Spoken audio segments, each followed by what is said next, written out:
সবকিছু ছেড়ে অচেনা এক পরিবারের মধ্যে চলে আসে। সুবহানাল্লাহ।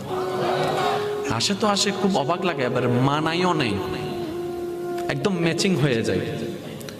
যেখানে যাই সেই রকম একটা মেন্টালিটি আল্লাহ পাক তাদেরকে দান করেছেন ম্যাচিং হয়ে যাওয়ার জন্য।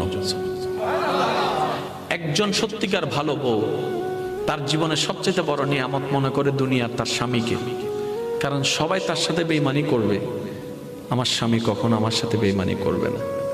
সবাই আমার হাত ছেড়ে দিবে, আমার স্বামী কখনো আমার হাত ছাড়বে না।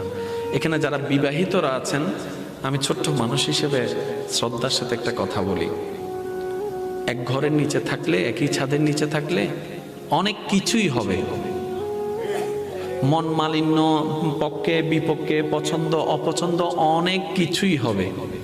এগুলাকে ফোকাস দিয়েন না, ডিভোর্সে যায়েন না, কারণ ডিভোর্স করে যেখানে যাবেন সেখানে যে মহাসুখ পাবেন